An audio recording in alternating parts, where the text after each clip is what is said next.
Verse 11. Now the people complained about their hardships in the hearing of the Lord. And when he heard them, his anger was aroused. The fire from the Lord burned among them and consumed some of the outskirts of the camp. When the people cried out to Moses, he prayed to the Lord, and the fire died down. So that place was called Taberah, because fire from the Lord had burned among them. Quail from the Lord.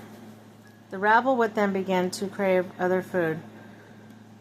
And again the Israelites started wailing and said, "If only we had meat to eat. Remember the fish we ate in Egypt at no cost. Also the cucumbers, melons, leeks, onions, and garlic. But now we have lost our appetite, and we never see anything but this manna."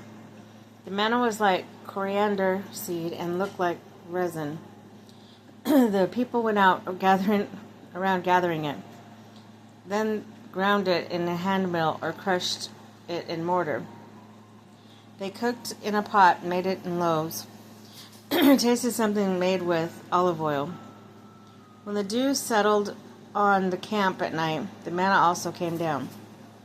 Also heard the people of every family wailing at the entrance of their tents.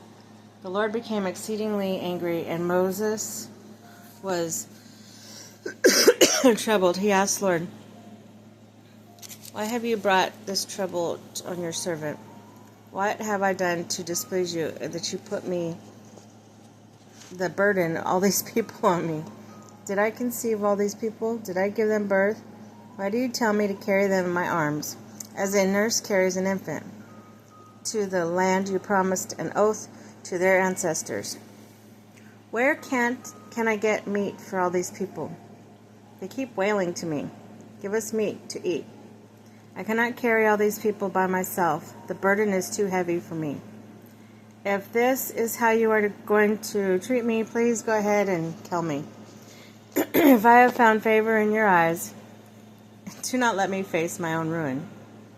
The Lord said to Moses, "Bring me 70 of Israel's elders who are known to you as leaders, have officials among the people. Have them come to the tent of meeting, that they may stand there with you. I'll come down and speak with you there. I will take some of the power of the Spirit that is on and put it on them. They will share the burden of the people with you, so that you will not have to carry it alone. Tell the people, consecrate yourselves in preparation for tomorrow. Then you will eat meat. The Lord heard you when you wailed, 'If only we had meat to eat. We were better off in Egypt.' Now the Lord will give you meat, and you will eat it. You will not eat it for just 1 day, or 2 days, or 5, or 10, or 20 days, but for a whole month, until it comes out of your nostrils and you loathe it, because you have rejected the Lord who is among you." Okay, tell the people to consecrate yourselves in preparation for tomorrow. Then you will eat meat. Oh, wait. Sorry, I lost my place here. I already said all that. "Because you have rejected the Lord who is among you, and have wailed before him, saying, 'Why did we ever leave Egypt?' But Moses said, 'Here I am among 600,000 men on foot. And you say, I will give them meat to eat for a whole month. Would they have enough of it if flocks of herds were slaughtered for them? Would they have enough if all the fish in the sea were caught for them?' The Lord answered Moses, 'Is the Lord arm too short? Now you will see whether or not what I say will come true for you.' So Moses went out and told the people what the Lord had said. He brought together 70 of their elders and had them stand around the tent.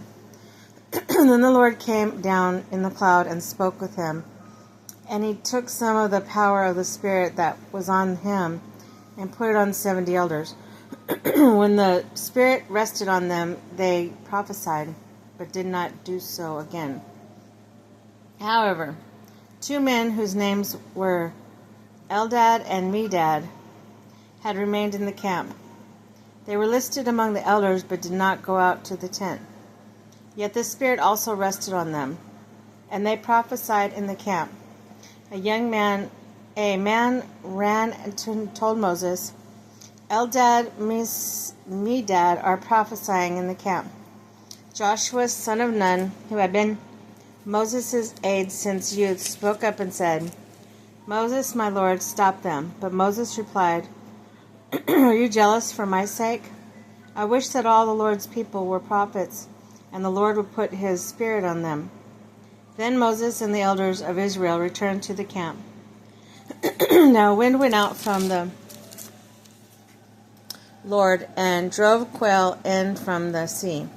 It scattered them up in 2 cubits deep all around the camp, as far as the day's walk in any direction. All that day and night and all the next day the people went out and gathered quail. No one gathered less than 10 homers. Then they spread them out all around